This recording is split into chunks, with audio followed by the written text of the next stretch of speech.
pues la investigación en un proyecto intenta reproducir e investigar una enfermedad de neurotransmisor, la tiroxina hidroxilasa, y lo hacemos mediante un método que se basa en la obtención de células del propio paciente y la derivación a neuronas en úteros humanos. No vengo a enseñaros los resultados en sí, sino explicaros un poco la vía en sí, porque al final es una metodología bastante novedosa que se puede aplicar para cualquier tipo de enfermedad. Entonces,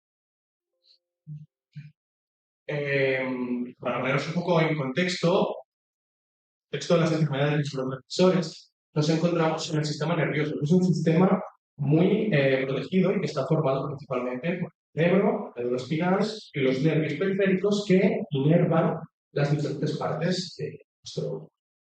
Si nos centramos en el cerebro, que al final es el órgano que se encuentra afectado por estas enfermedades, vemos que estos están formados principalmente por neuronas, que son las células que se encargan de procesar y transmitir la información entre ellas. Luego también tenemos los astrocitos, que son células de apoyo y de soporte de las neuronas y que permiten la supervivencia de estas. Y por último, tenemos la microbiota. Son las células de defensa del sistema inmunitario que tenemos dentro del cerebro y que permiten reparar daños o errores que puedan haber en este órgano.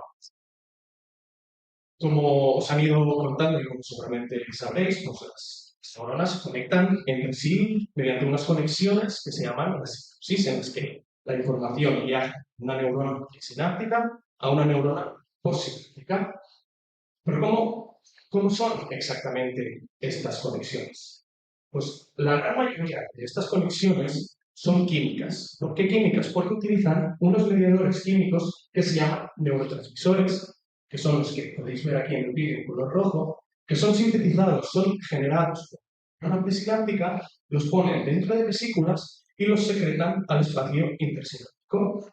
En este espacio viajan hacia una neurona postsináptica que tiene los receptores específicos de estos mensajeros y la unión de este neurotransmisor con el receptor hace que la información fluya hacia la otra neurona. Aquí os pongo algunos ejemplos que os pueden sonar, pero hay muchos neurotransmisores descritos. Y esta diapositiva es simplemente para haceros entender que las neuronas que utilizan estos neurotransmisores para transmitir la información se encuentran inervando todo el cerebro. Y entonces podemos pensar que una alteración de estos mecanismos, estos neurotransmisores, puede comprometer todo el cerebro. Y no solo eso, sino que los neurotransmisores se han descrito que algunos también tienen la función muy importante de promover un buen neurodesarrollo, es decir, un buen desarrollo del sistema nervioso en etapas embrionarias antes de nacer. ¿Cómo se sintetizan estos neurotransmisores? Pues mediante reacciones químicas. Muy sencillamente, lo que tenemos es un precursor que se va a unir, que le llamamos sustrato, y que se va a unir específicamente a una proteína, que es una molécula sintetizada por la neurona, y esta unión específica del sustrato con la enzima va a promover una reacción química y va a generar unos productos. Estos productos son los neurotransmisores. Pero no todo es tan sencillo como en esta reacción, sino que tiene un aspecto más así, es decir, reacciones en cadena en las cuales participan no solo una, sino muchas enzimas y muchas otras moléculas que promueven la síntesis altamente regulada de estos mensajeros. Entonces, estas reacciones químicas se les puede llamar incluso reacciones. La causa de las enfermedades de neurotransmisores es muy conocida. Es una causa genética, es decir, un error en el ADN que es como el manual de instrucciones de cualquier célula. En condiciones sanas tenemos que el ADN es capaz de sintetizar una proteína que es enzima o bien un receptor y lo sintetiza de una manera correcta, de tal manera que esta enzima puede desempeñar su función, ya bien sea para la síntesis de un neurotransmisor o bien el propio receptor para que este neurotransmisor se pueda unir y pueda desempeñar función en sí. ¿Pero qué pasa cuando hay un error en este DNA? Es decir, una mutación. Tenemos dos escenarios. En primer lugar, puede ser que no se sintetice por completo esta proteína, que esté totalmente ausente, o bien que se sintetice pero de una manera defectuosa y entonces no va a poder llevar a cabo esa función. no se va a poder unir este sustrato a esta enzima y no se va a dar esta síntesis del neurotransmisor, o bien el neurotransmisor no se va a poder unir al receptor y por lo tanto no va a tener. Se han descrito diferentes enfermedades de neurotransmisores, algunas que afectan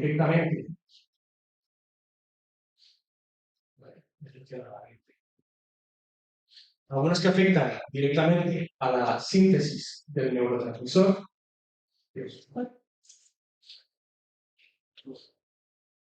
¿Perdón? Sí. Ahora. Vale, algunas que afectan a la propia síntesis del neurotransmisor, otras que pueden afectar a la incorporación de estos neurotransmisores en las vesículas de neurona presináptica, otros que pueden comprometer la secreción de estos neurotransmisores, y luego tenemos también enfermedades que lo que tienen es una mutación en el propio receptor que se encuentra en la neurona postsináptica, o bien en aquellas enzimas o proteínas que se encargan de degradar estos neurotransmisores y que si no funcionan correctamente promueven que estos se acumulen y al final puedan provocar un daño en el cerebro. A fin de cuentas, todas estas enfermedades lo que va a comprometer es la correcta transmisión de la información de una neurona a otra. Nosotros en el laboratorio estamos investigando una enfermedad que se llama deficiencia de tirosina hidroxilasa. Es como un tipo de parkinsonismo infantil, en la que se sintetiza defectuosamente una proteína que se llama la tirosina hidroxilasa que participa en la síntesis de la dopamina. Al final, estos pacientes lo que tienen es una incapacidad de sintetizar dopamina, pero este ejemplo se puede extrapolar a cualquier otro caso de síntesis de neurotransmisor. Si se interrumpe la vía metabólica, vía de síntesis no tendrá el producto final que es el neurotransmisor. Y al final, el hecho de no tener capacidad de síntesis de estos neurotransmisores va a comprometer la aparición de síntomas como retraso psicomotor, retraso en el desarrollo, alteraciones del movimiento, epilepsias, trastornos de conducta y otras alteraciones como sudoración o pérdida de control de la temperatura corporal. ¿Cómo se pueden investigar estas enfermedades? Por una parte, se pueden utilizar muestras celulares de paciente, muestras de la sangre, muestras del líquido cefalorraquídeo, que son muy informativas para proceder a un buen diagnóstico y nos permiten ver el perfil de moléculas que tiene cada paciente. Pero al final no estamos viendo la propia célula entrada, que es el neurona. También podemos utilizar modelos animales, como los ratones, en los cuales les podemos inducir artificialmente la enfermedad, pero vemos que no reproducen la enfermedad de la mejor manera como la vemos en el paciente. Y por último, también podemos utilizar muestras post-mortem, pacientes que probablemente han fallecido porque han donado el cerebro a la investigación, y podemos investigar este cerebro para ver aquí sí las células alteradas, pero no vemos la progresión de la enfermedad, no vemos tampoco el inicio. Pero mediante el método que estamos estableciendo en nuestro laboratorio, esta cuestión sí que la podemos saber. Para ello, me gustaría introduciros el método y el concepto de célula. ¿Qué es una célula? Una célula madre es aquella que tiene dos características. La primera, que puede dar más células madre. Esta característica se le llama autorrenovación. Y la célula madre también puede dar cualquier tipo de célula de nuestro organismo. Es decir, a partir de una célula madre puedo tener una célula de la sangre, neurona, una célula de la piel, de cualquier otro, ¿no? Esta capacidad se llama diferenciación. Pues nosotros utilizamos esta tecnología para investigar estas enfermedades. ¿Y cómo lo hacemos? Lo primero que hacemos es obtener una paciente de una enfermedad, como puede ser la de tirosina hidroxilasa, pero se puede hacer para cualquier otra enfermedad. De este paciente se le sacan las células de la piel, se hace una biopsia y a partir de estas células de la piel se le aplican unos factores que van a promover que deje de ser célula de la piel y vuelva a ser, viaje en el tiempo, viaje al pasado, vuelva a ser la célula madre. Es lo que llamamos célula madre pluripotente inducida, las IPS que antes Ángeles comentaba. Estas IPS, que son propias del paciente, las podemos ahora utilizar para generar cualquier tipo celular del cerebro, del organismo. pero nosotros estaremos interesados en utilizar los tipos celulares del cerebro.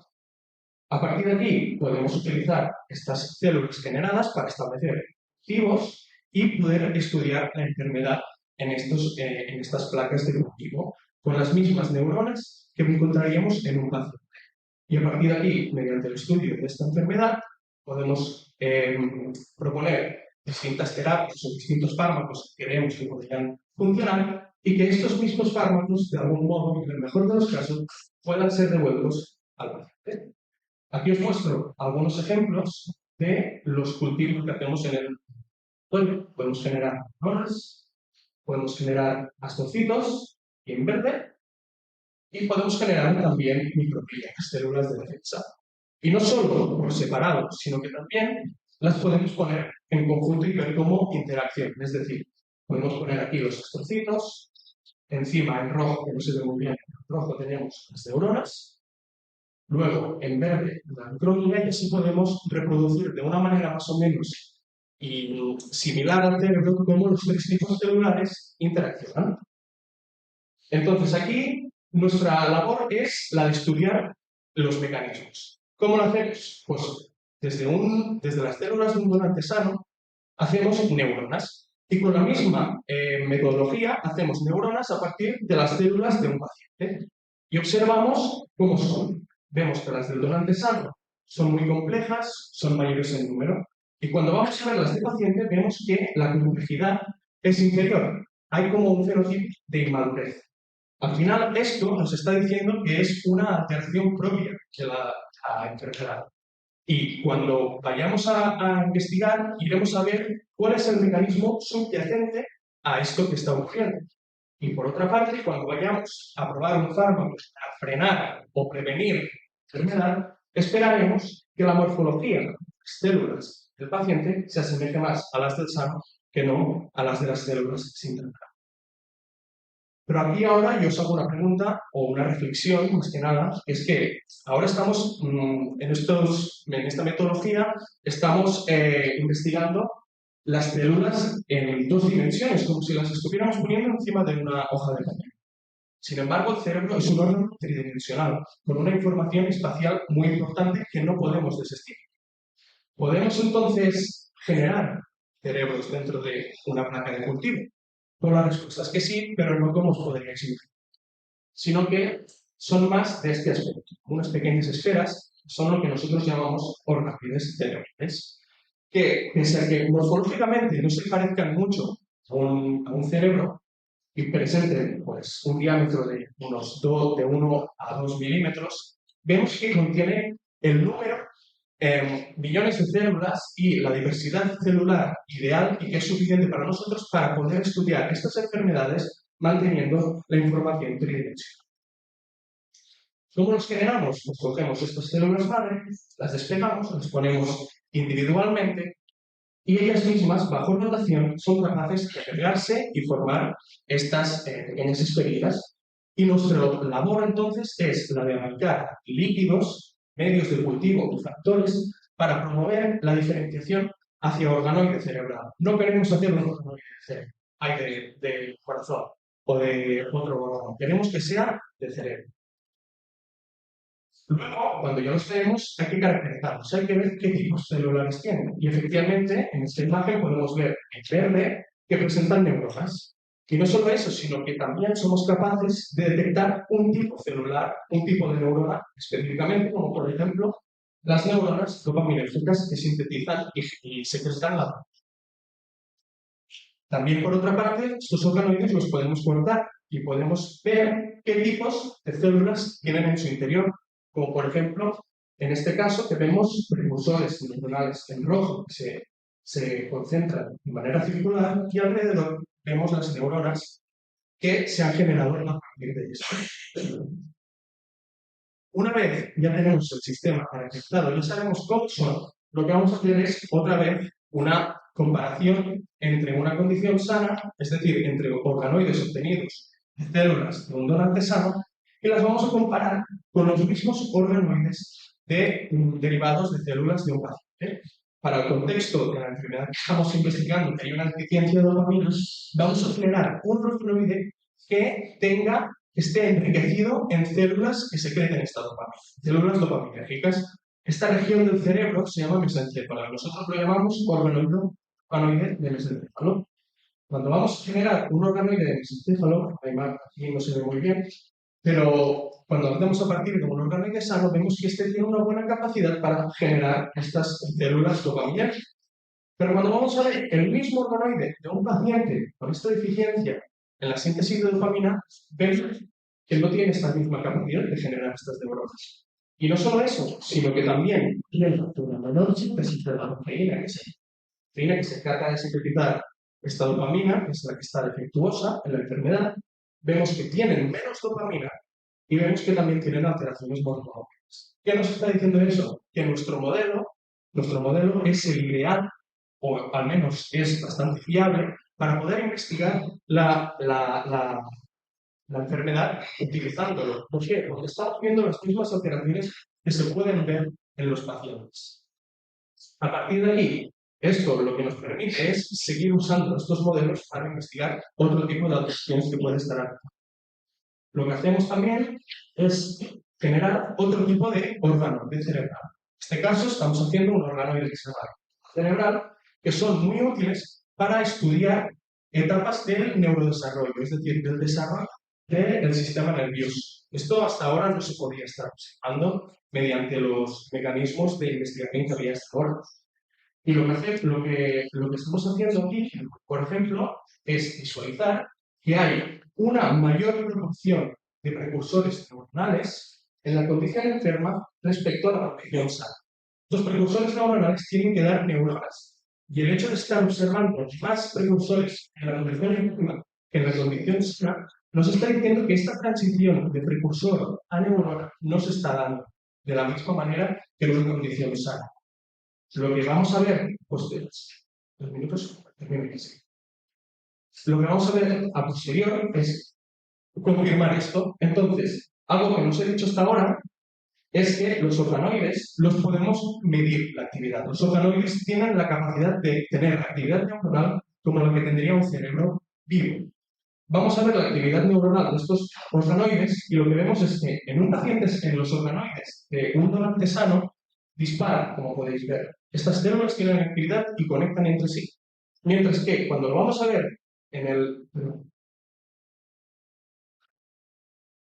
Cuando lo vamos a ver en el mismo organoide del paciente, no presentan esta actividad. Y esta actividad es representativa de un cerebro en desarrollo, es decir, de un cerebro antes de nacer. Entonces, esta alteración nos va a servir para cuando vayamos a tratar estos organoides, intentaremos ver que la actividad del organoide enfermo se mejore y se asemeje a la del organoide enfermo. Y ya por último, me gustaría finalizar remarcando un poco las aplicaciones que nos permiten estos modelos. En primer lugar, nos permiten modelar mecanismos de la enfermedad manteniendo la estructura 3D que vemos en un cerebro. No solo eso, sino que también algunos tipos de organoides cerebrales nos permiten estudiar etapas del desarrollo embrionario que hasta ahora no se podían estudiar de ningún método. Por otra parte, algunos grupos lo que utilizan es estos organoides para aislar células que estén alteradas en una enfermedad, reparar el error que puede haber en estas células, y estas células reparadas pueden ser devueltas al mismo paciente, porque al final son células del paciente que se está obteniendo. Por otra parte, también podemos realizar pruebas de toxicidad y eficacia de fármacos de una manera preclínica, sin tener que abordar al paciente directamente. Se pueden ver aquí y podemos ver si un fármaco o una dosis de un fármaco es funcional. Y por último, también el hecho de estar modelando los mecanismos de la enfermedad nos permite a la vez poder detectar nuevas dianas que pueden ser tratadas y pueden ser planteadas como una futura terapia, un futuro tratamiento para estos pacientes que normalmente presentan dificultades de respuesta al tratamiento y entonces estaríamos ayudando a dar un abanico más grande de posibilidades de tratamiento. Y con esto ya termino. Me gustaría siempre dar las gracias, siempre me gusta terminar las presentaciones dando las gracias al grupo y concreto a Tonela Concilio por permitirme participar en este proyecto tan interesante. También a nuestros colaboradores, entre los cuales me gustaría destacar doctora Ángeles García, quien está en contacto con los pacientes y nos ayuda a interpretar gran parte de la información que tenemos.